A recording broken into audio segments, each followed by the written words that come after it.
안녕하세요. 영영수 박박사입니다. 오늘은 이 약과 이 식품은 함께 섭취하지 마세요 라는 주제로 이야기를 나눠볼까 합니다.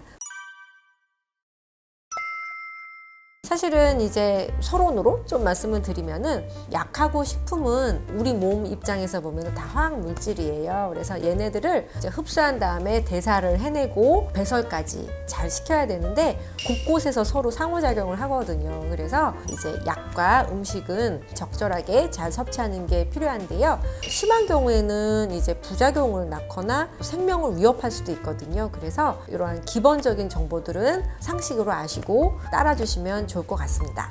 그러면 첫 번째 질문 주시면 제가 답을 드리도록 하겠습니다.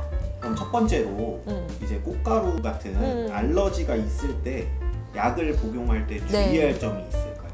사실 꽃가루 알러지며 그냥 뭐 진드기 알러지, 알러지가 진짜 많잖아요. 진짜 흔한 질환인데 우리 알러지 있을 때 흔히들 먹는 게 이제 항히스타민제잖아요. 되게 다양한 제품명으로 나오는데 이제 약국에서 약봉지 이렇게 주잖아요. 그럼 약봉지에 써 있는 글씨에 이제 항히스타민제 이렇게 적혀 있으면 과일 주스를 같이 섭취하는 걸 되게 조심하셔야 돼요.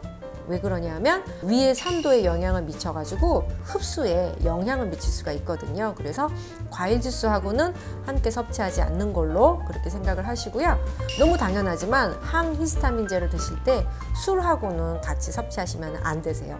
왜 그러냐면 술이 중추신경을 억제하고 졸음을 배가시켜서 술과 항히스타민제는 같이 섭취하지 않도록 합니다. 그러면은 또 감기나 기관지 문제가 있을 때 먹는 약들이랑 주의해야 될 음식이 있을까요? 우리 감기가 걸렸을 때요, 의사 선생님께서 처방을 주시고 이제 우리가 받았을 때 기관지 확장제가 들어있는 경우가 많이들 있잖아요. 기관지 안 좋을 때는. 그럴 때는 고탄수 고지방 식사하고 이게 좀 상호작용을 한다라고 알려져 있어요. 약에 효능하고. 그래서 고지방 고탄수화물 식사는 지양하고 차라리 이제 단백질 섭취량을 좀 더 높이는 그러한 식사를 하시는 게 좋고요. 전체적으로 균형 잡힌 식사를 하는 게 물론 제일 좋겠죠. 예.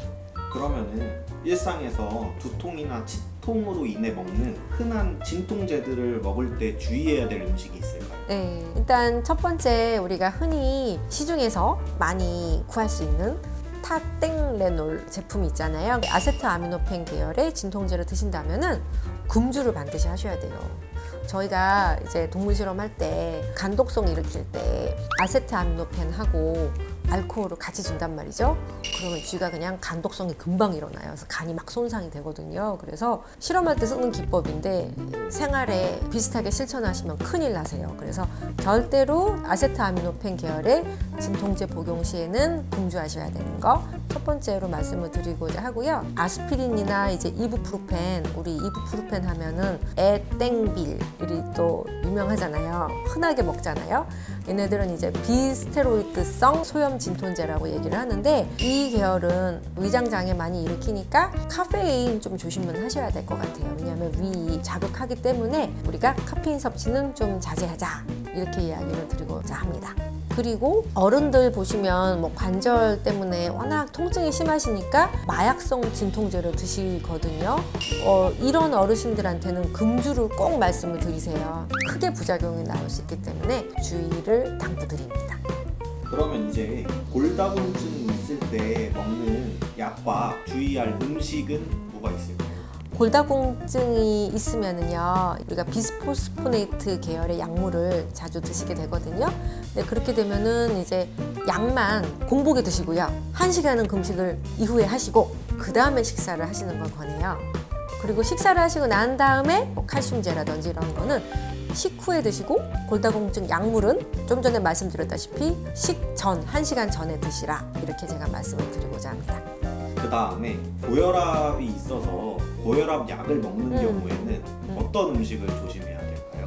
고혈압이 있는 경우에는 되게 다양한 약물을 처방받아서 드시는 것 같습니다. 일단은 고혈압 약물 중에 대표적인 게 이제 알파 차단제, 베타 차단제, 그 다음에 이제 안지오텐신을 낮추는 계열들이 있어요. 그걸 우리가 ACE 저해제라고 하는데 또는 이제 안지오텐신 수용체를 차단하는 ARB가 있어요. 이제 그러한 계열들이 있고 칼슘 채널을 차단하는 계열이 있고 소변량을 늘리는 이뇨제가 있고 그다음에 비타민 K 기량제 뭐 이러한 다양한 것들이 고혈압 약물인데요. 예를 들어서 안지오텐신을 낮추는 약물들이 있어요. 이러한 것들은 약은 식사 1시간 전에 복용을 해야 되고 바나나나 오렌지나 녹황색 채소 같은 칼륨이 풍부한 식품들은 적정량 먹어야 돼요. 많이 드시면 안 되고 그런데 이제 반대로 이뇨제를 복용하시는 분들이 있잖아요. 그 경우에는 이제 몸에서 이제 칼륨이 너무 빠져나가는 걸 또 막아줘야 되기 때문에 칼륨이 풍부한 채소와 과일을 많이 먹게끔 해야 돼요.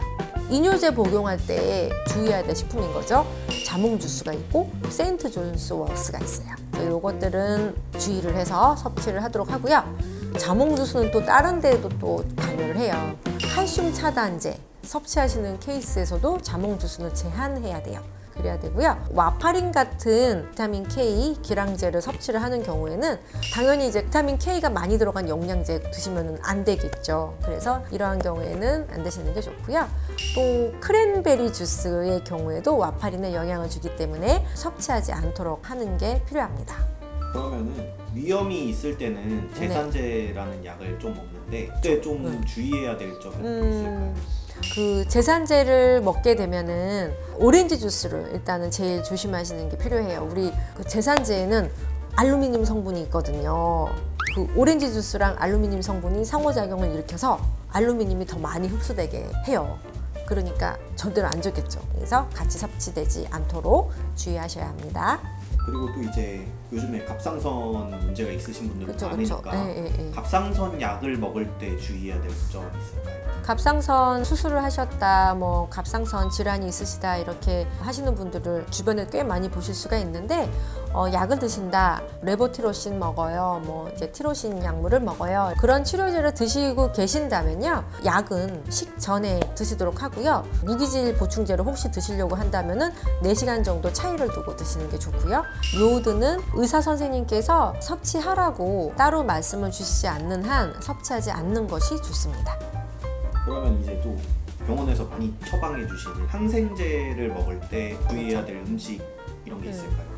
네, 우리가 항생제, 항균제 많이 처방받아서 먹게 되잖아요. 일단은 항생제는 비타민 무기질제랑 같이 먹는 거는 지양하도록 하고요. 한 2시간 정도 차이를 두고 섭취하는 게 좋습니다. 그래서 그렇게 하시는 게 맞고요. 항균제도 아까 말씀드렸던 비타민제 한 2시간 정도 텀 두고 드시는 거 맞고요. 우유도 이 경우에는 좀 텀 두고선 같이 먹는 게 좋고요.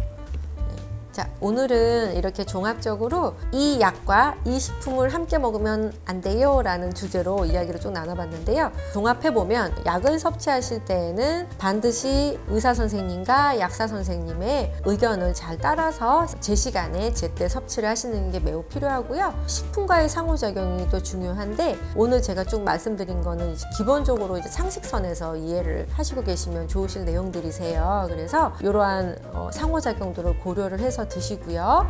다음 시간에는 더 영해지는 영양 스토리로 찾아뵙도록 하겠습니다. 감사합니다.